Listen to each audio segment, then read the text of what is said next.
Hello friends, this is Chavla here. Welcome to my channel Everard Study Center.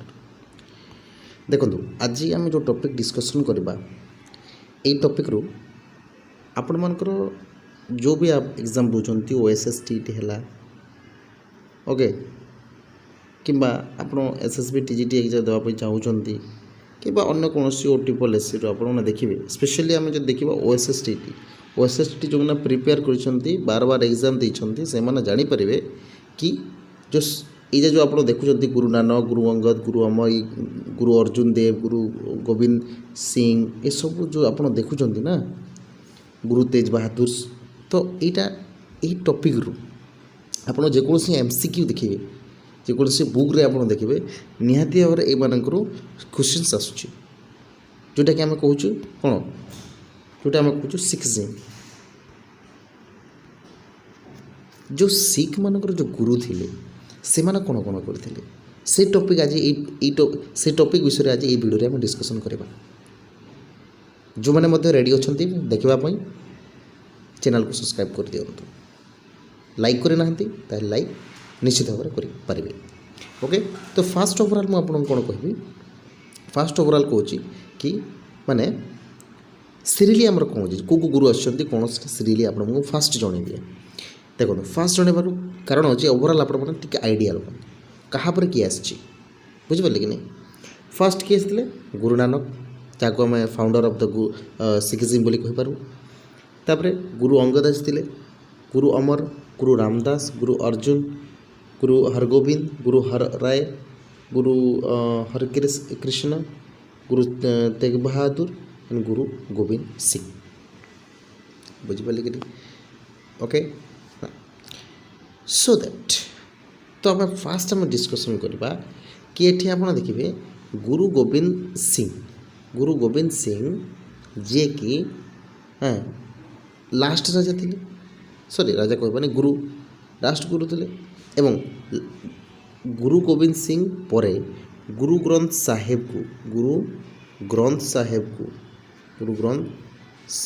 को सेठी गोटे कौन करागला गोटे Sikh scripture करागला जोटा कि आम कहे गुरु ग्रंथ साहेब तो यहाँ भी किए एस्टाब्लीश किए कंप्लीट करदेला किए कौन करथिला ताहा आम पूरा सठिक भाव में जाना जस्ट आपको ओभरऑल जानदेली बुझिपारे ओभरऑल जानले तापर आम मेन टॉपिकटा आम डिस्कसन एबे करबा देखो फास्ट आप रेडी जातु आम कौन डिस्कसन करवा देखो गुरु नानक कौन ना गुरु नानक मु कौन कहली गुरु नानक कहली तो गुरु नानक होचंती सिख रिलीजन रो फाउंडर से फाउंड करते गुरु नानक कौन करते founder of the Sikh religion बुझिपारे ये फास्ट क्वेश्चन आप देखिए फास्ट क्वेश्चन ये आसी आसे ना नहीं आसी नेक्स्ट क्वेश्चन नेक्स्ट पार्ट किंतु क्वेश्चंस नेक्स्ट तो खालसा बोली कि गोटे आमर तांकर टर्म अच्छे गुरु सिखिज्म ओके जहाँ को आम कहे the pure it is the purified and involve Sikh community माने प्यूरिफाइड माने खालसा गोटे रूल माने गोटे टर्म जोटा कि प्योर कथा से मैंने कहते खालसा आ खालसा किए करते 10th नंबर गुरु जार ना गुरु गोविंद सिंह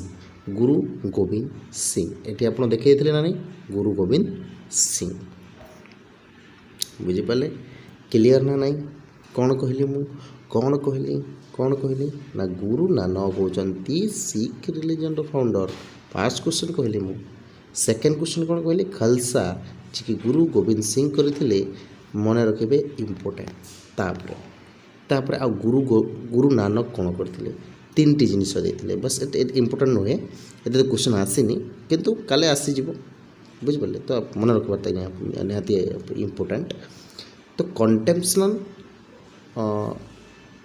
ऑफ वन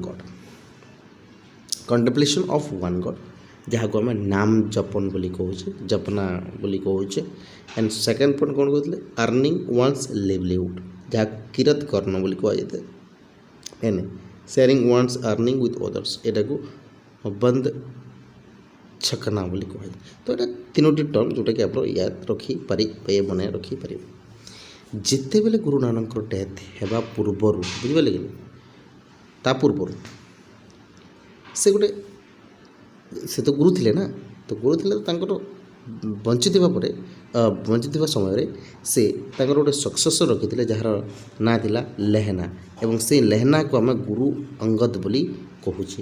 ତାକୁ ଆମେ କ'ଣ କହୁଛେ? ଗୁରୁ ଅଙ୍ଗଦ ବୋଲି କହୁଛେ। ଏଠି ଆପଣ ଦେଖିପାରୁଥିବେ ଯେଉଁଟାକି ଲେହେନା, ଲେହେନା ଗୁରୁ ଅଙ୍ଗଦ ତାଙ୍କର କିଏ ଥିଲେ? ଶିଷ୍ୟ ଥିଲେ।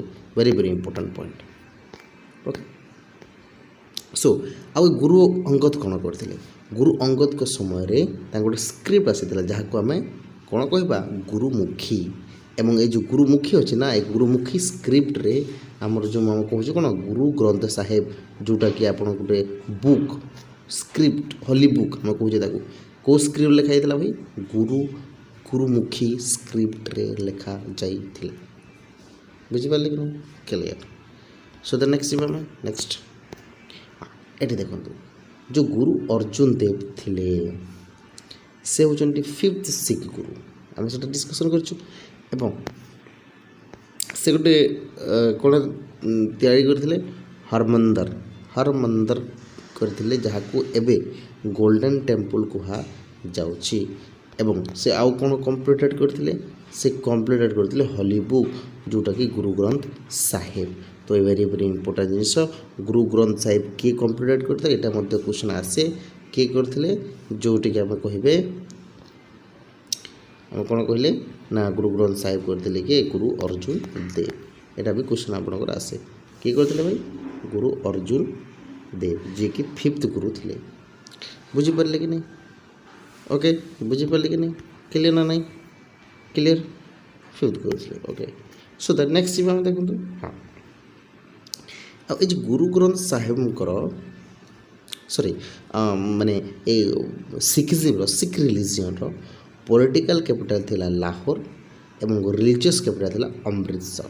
Very very important. ଆପଣ ଆପଣଙ୍କୁ କ୍ୱେଶ୍ଚନ୍ ପଚାରିପାରେ କି କେଉଁଟା ପଲିଟିକାଲ କ୍ୟାପିଟାଲ ଥିଲା, ରିଲିଜିୟସ୍ କ୍ୟାପିଟାଲ ଥିଲା। ତ ବେସିକାଲି ଆପଣଙ୍କୁ କ୍ୱେଶ୍ଚନ୍ ପଚାରେ which is the capital of Sikh religion, Sikhism. So ସେ ସମୟରେ ୟା ଆପଣଙ୍କୁ କହିପାରିବେ ଶିଖ୍ ଏମ୍ପାୟାର, ତ ଲାହୋର ଆପଣମାନେ କରିପାରିବେ। ବୁଝିପାରିଲେ କି ନାହିଁ? ଠିକ୍ ଅଛି। ତ ତାପରେ କ'ଣ ହେଇଥିଲା ଦେଖନ୍ତୁ, ଏ ଯେଉଁ ଗୁରୁ ଗ୍ରନ୍ଥ ସାହେବ ହେଉଛନ୍ତି 11th ଗୁରୁ ବୋଲି କୁହାଯାଇଥାଏ। ତାଙ୍କୁ କ'ଣ କୁହାଯାଇଥାଏ? ଏଠି ଆପଣଙ୍କୁ ଲେଖା ବି ହେଇଛି 11th ଶିଖ୍ ଗୁରୁ ବୋଲି କୁହାଯାଇଥାଏ ଗୁରୁ ଗ୍ରନ୍ଥ ସାହେବକୁ। ଗୁରୁ ଗ୍ରନ୍ଥ ସାହେବ ଗୋଟେ ବୁକ୍, କିନ୍ତୁ ତାକୁ କୁହାଯାଇଥାଏ 11th ଶିଖ୍ ଗୁରୁ ବୋଲିକି। ମନେ ରଖିବା ଏଇଟା ଜିନିଷ। ବୁଝିପାରିଲେ? ସୋ ତାପରେ କ'ଣ ହେଲା? ତାପରେ 11 ଗୁରୁ ପରେ ଆଉ କୌଣସି ଶିଖିଜିମ୍ର କୌଣସି ପାୱାରଫୁଲ୍ ଗୁରୁ ଆସିନଥିଲେ। ତ ତାପରେ କ'ଣ ହେଲା ନା ଡିଭାଇଡ଼ ହେଇଗଲା ତାଙ୍କର ଏମ୍ପାୟାର। ସବୁ ଏମ୍ପାୟାର ଡିଭାଇଡ଼ ହେଇଗଲା। ତ ଏଇ ଏମ୍ପାୟାର ଯେଉଁ ଡିଭାଇଡ଼ ହେଇଗଲା, ଏଇ ଡିଭାଇଡ଼ ହେଇଥିବା ଏମ୍ପାୟାରକୁ ଜଣେ ଆସିଲେ ଯାହାର ନାଁ ମହାରାଜା ରଞ୍ଜିତ ସିଂ। ତ ଏସବୁ ଯେଉଁ ଡିଭାଇଡ଼ ହେଇଥିଲା ତାକୁ କ'ଣ କୁହାଯାଇଥିଲା? ମିସେଲ୍ ବୋଲି କୁହାଯାଇଥିଲା। ଏବଂ ଟୋଟାଲ୍ ମିସେଲ୍କୁ ସେ କ'ଣ କରିଥିଲେ? ଏକତ୍ରିତ କରିଥିଲେ। ବୁଝିପାରିଲେ କି ନାହିଁ? ଆଉ ଥରେ କହିଦେଉଛି। ଦେଖନ୍ତୁ, ଯେତେବେଳେ 11th ଗୁରୁଙ୍କ ମୃତ୍ୟୁ ମାନେ 10th ନମ୍ବର ଗୁରୁଙ୍କର ମୃତ୍ୟୁ ହେଇଗଲା, ତ 11th ଗୁରୁକୁ କ'ଣ କୁହାଗଲା? କାହାକୁ ଦିଆଗଲା? ଗୁରୁ ଗ୍ରନ୍ଥ ସାହେବକୁ। ତ ତାପରେ ପରେ ତ ଦେଖିବେ କୌଣସି ସକ୍ସେସଫୁଲ୍ ଗୁରୁ ଆସିନଥିଲେ, ତ ସେଥିପାଇଁ କ'ଣ ହେଇଥିଲା ନା ଡିଭାଇଡ଼ ହେଇଗଲା ତାଙ୍କର ଏମ୍ପାୟାର, ଯାହାକୁ ଆମେ ମିସେଲ୍ କହୁଥିଲେ।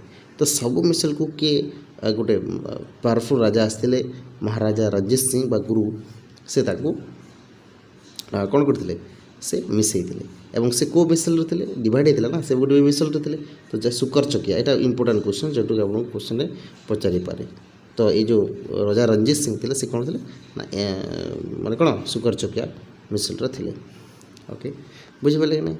ହଁ, ଆଉ ସେ ସମୟରେ ଯେତେବେଳେ ଏ ସମୟରେ କ'ଣ ଏଇଟା ସବୁ ବ୍ରିଟିଶ ଏମ୍ପାୟାର ଚାଲିଛି ନା, ବ୍ରିଟିଶ ରୁଲ୍ କରୁଛି ସେ ସମୟରେ। ତ ସେ ସମୟରେ କ'ଣ ହେଇଥିଲା ନା ବ୍ରିଟିଶମାନଙ୍କ ସହିତ ମହାରାଜା ରଞ୍ଜିତ ସିଂ ଲଢ଼ାଇ କରିଥିଲେ।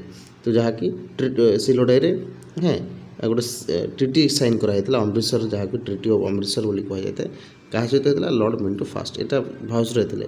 ତ କ୍ୱେଶ୍ଚନ୍ ଆପଣଙ୍କୁ ପଚାରିପାରିବି ଡାଇରେକ୍ଟଲି କି ଯେତେବେଳେ ଶିଖ୍ ଏମ୍ପାୟାର ଥିଲା, ୟା ଟ୍ରିଟି ଅଫ୍ ଅମୃତସର ହେଲା, ୟା ଆଙ୍ଗ୍ଲୋ ଶିଖ୍ ୱାର୍ ଯେତେବେଳେ ହେଇଥିଲା, ସେ ସମୟରେ ଭାଇସରୟ କିଏ ଥିଲେ? ମିଣ୍ଟୋ ଫାଷ୍ଟ। ବୁଝିପାରିଲେ କି ନାହିଁ? ବୁଝିପାରିଲେ କି ନାହିଁ? କୁହନ୍ତୁ। ୟେସ୍, ଅବଭିୟସ୍ଲି ବୁଝିପାରୁଥିବେ, ଆଶା କରୁଛି।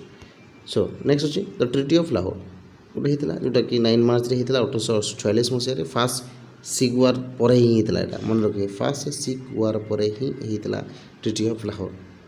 ଓକେ, ଏଠି କ'ଣ କରାଗଲା as part the treaty of Sikh agree with the involve hand over the Kashmir and Hazara Jalandhar Doab to the British. ତ ଏଇ ଜିନିଷ ବ୍ରିଟିଶକୁ କ'ଣ ଟ୍ରିଟି ଯେତେବେଳେ ହେଇଥିଲା ଟ୍ରିଟି ଅଫ୍ ଲାହୋର, ତ ସେ ସମୟରେ ବ୍ରିଟିଶକୁ ଜଲନ୍ଧର ଏଇସବୁ ଏରିଆ ଦେବାକୁ ସେମାନେ ମାନେ ଦେଇଦେବେ।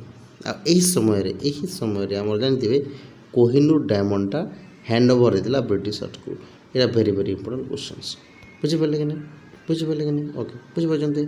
ଓକେ, ଆଶା କରୁଛି ବୁଝିପାରୁଥିବେ, କ୍ଲିଅର୍ ବୁଝିପାରୁଥିବେ। ଓକେ, ତ ଦେଖନ୍ତୁ ଯଦି ଆପଣମାନେ ଏହାର PDF ଦରକାର ତାହେଲେ ଆପଣମାନେ ଆମ ଟେଲିଗ୍ରାମ ଚ୍ୟାନେଲ୍ ଜଏନ୍ ହୁଅନ୍ତୁ, ଯେଉଁଟାକି ଡେସ୍କ୍ରିପ୍ସନ୍ରେ ମୁଁ ଲିଙ୍କ୍ ଦେବି। ନହେଲେ ଆପଣ ଦେଖିବେ ଏବିରାଟ ଷ୍ଟଡି ସେଣ୍ଟର ମାରିପାରିବେ, ଏବିରାଟ ଷ୍ଟଡି ସେଣ୍ଟର ଆପଣଙ୍କୁ ଆସିଯିବ ଅବଭିୟସ୍ଲି।